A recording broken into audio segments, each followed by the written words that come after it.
Mga anti-Marcos sa Belgium, pinagtawanan ng mga netizens, dahil napakatamlay ng kanilang protesta o rally, kakaunti ang mga nagprotesta. Kitang-kitang matamlay, nakakatamad, wala na ba ang pondo si Mama Loida, hindi na raw welcome si President Bongbong Marcos sa Belgium. Pero bago tayo magpatuloy sa ating topic mga ka-Armor TV, kung hindi ka pa nakapag-subscribe, mag-subscribe ka na at i-click ang notification bell, para mas updated ka pa sa mga ilalabas kong mga videos.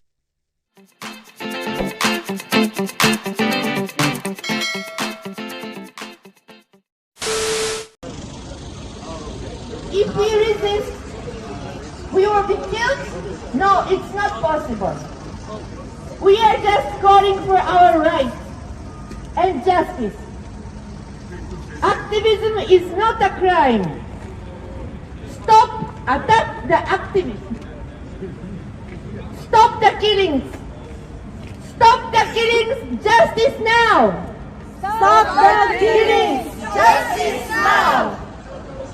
As an anti-imperialist movement in TAL, we continue to call for justice and continue to join the protest actions with Filipino people who fight for their rights.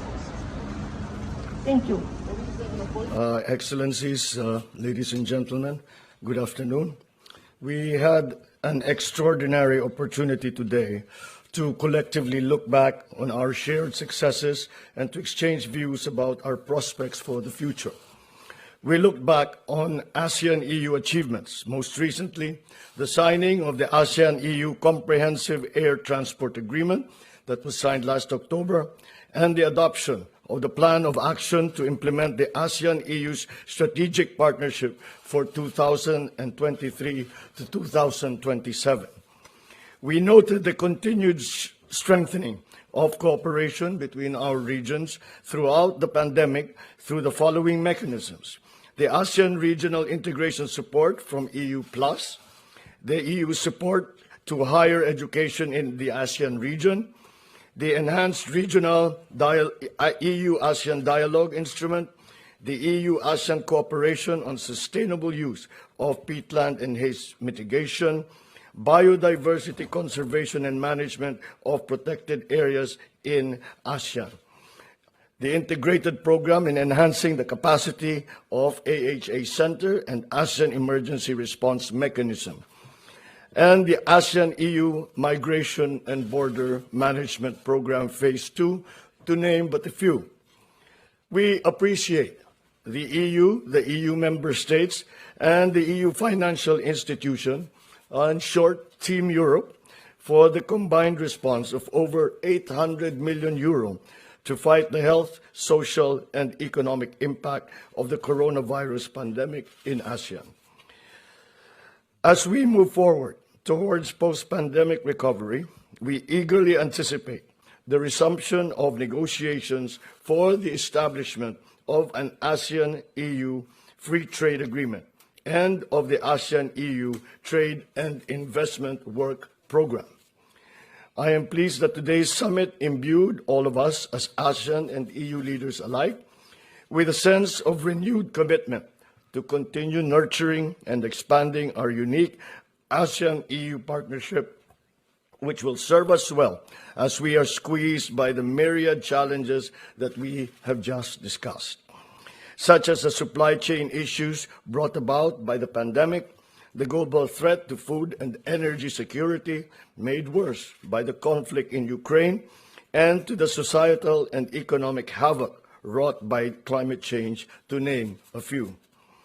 I am particularly pleased that this landmark ASEAN-EU commemorative summit was shepherded to conclusion during the Philippines coordinatorship for ASEAN-EU dialogue relations, and that the adopted ASEAN-EU joint leader statement is reflective of the broad nature of our relations and shows clear commitments from both sides to further enhance our relations.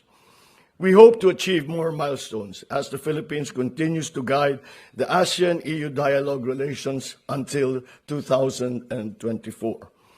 I assure my fellow ASEAN member states and all European Union member states that the Philippines will continue to expend all efforts available to ensure that the implementation of the plan of action to implement the ASEAN-EU Strategic Partnership for 2023 to 2027 proceeds as intended.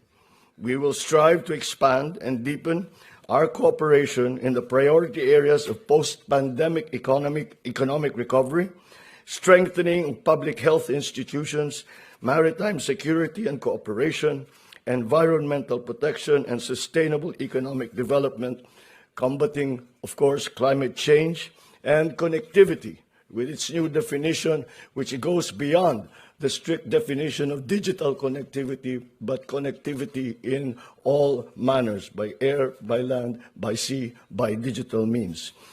We also will work for the digital transition and the lessening of the so-called digital divide, migration, and gender justice. We look forward to nurturing and bringing forth ASEAN-EU relations to greater heights in our role as country coordinator for ASEAN-EU relations in the next 2 years.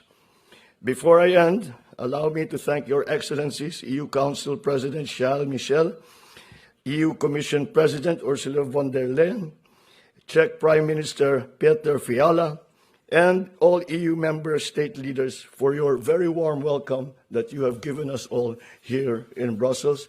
And we look forward to the next commemoration of EU-ASEAN relationships. Thank you. Thank you, Mr. President. We'll now take a couple of questions.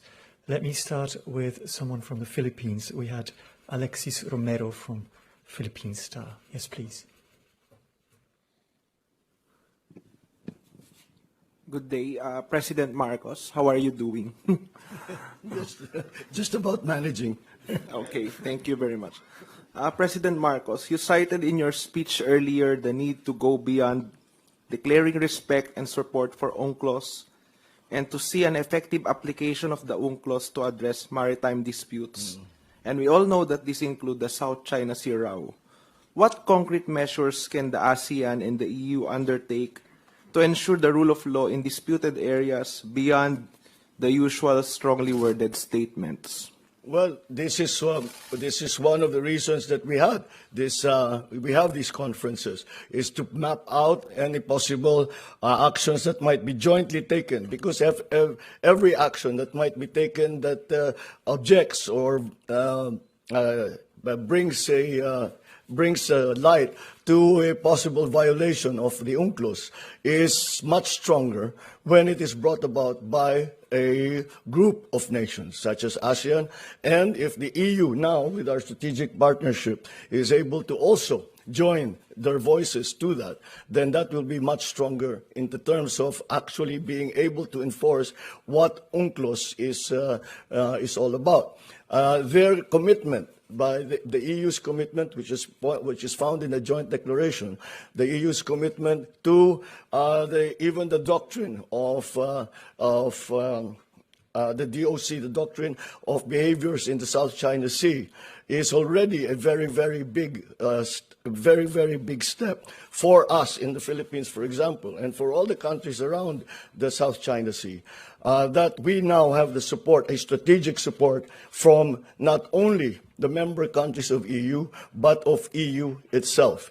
Now, because EU and ASEAN together comprise the largest, most well-organized regional aggregations, then that will be a very, very strong position to be able to negotiate, even individually for the Philippines, or jointly with ASEAN, or even with the EU, as perhaps as a